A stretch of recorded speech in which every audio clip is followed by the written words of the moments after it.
Former Heartland Industrial Partners Senior Managing Director David Stockman joins us now. He was a Republican congressman for the state of Michigan and also the director of the Office of Management and Budget under President Ronald Reagan. David, good to see you. It's been so long. I know. Okay, so I'm looking forward to these next few minutes. All right. You know, look, we need to fund this government, and we also need to raise the debt ceiling. Should you not put the two together? Well, you could, but it'll be impossible. They'll get another 3-week extension. That'll run right into the debt ceiling. The Treasury will be out of cash in early March. Then yesterday, the Treasury said we're going to have to borrow, get this, $617 billion in the next 5 months, which means they'll need a $21 trillion debt ceiling by June 30th, which I don't know where the votes are coming from, frankly. So are we headed towards disaster?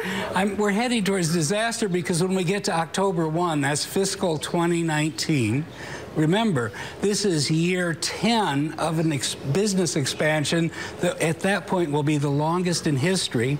They're ballooning the debt to $1.2 trillion. In other words, the tax cut is going to whack their revenue by $280 billion. Right. They inherited $700 billion. They're adding $100 billion to appropriations, defense and non-defense. They have this huge disaster thing to fund. Trump promised he's going to bail out the Obamacare insurance subsidies. When you put that all together, now here's the point. For the first time in history, the Fed is pivoting to QT, quantitative tightening, shrinking the balance sheet. So that's the new aspect to all of this. It's totally different because they're going to be selling $600 billion worth of bonds in fiscal 2019.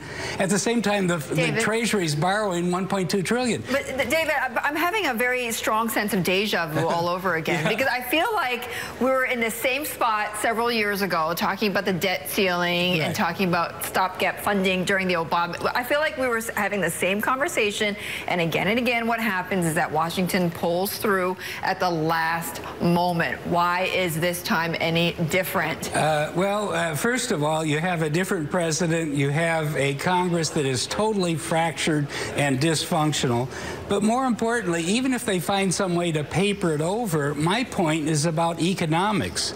My point is that you're going to have bond market carnage like you've never seen before because this late in the business... Do you think we're starting to see it right now with the yields going up? Yeah, but this late in the business cycle, no one has ever tried to borrow $1.2 trillion, 5% of GDP, when the Fed is selling bonds. So the point I was making is $1.8 trillion worth of Treasury bonds are going to have to be absorbed by someone because for the first time, the Fed and the Treasury are both selling. Huge. And I don't think anybody has figured out how that's going to happen. It won't happen at 2.5 or 2.6% on the 10-year. If it goes to 3.5, what does that mean? It means a 30% loss for anyone who bought the Treasury a few weeks ago.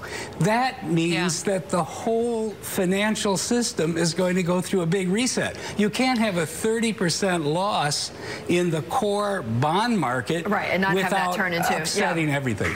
Yes. David, it's Yvonne in Hong Kong. I mean, we keep asking where the fiscal hawks are, but does this make that infrastructure is going to be a much tougher sell? I don't think it's ever going to see the light of day because before long they will be stumbling into this 3-week at a time continuing resolution for most of this fiscal year.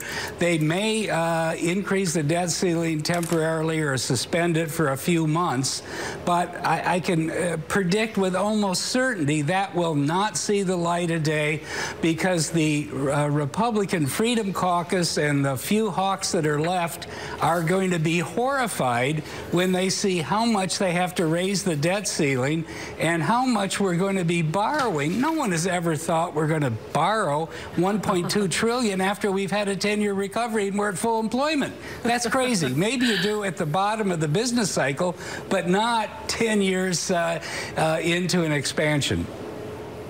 David, PIMCO was saying that the U.S. is winning when it comes to a currency war. Is that the new dollar policy coming out from the Trump administration, do you think? Well, I think they have no idea what their dollar policy is. Trump is a low-interest man. The Secretary of the Treasury is clueless when it comes to fundamental fiscal and monetary matters.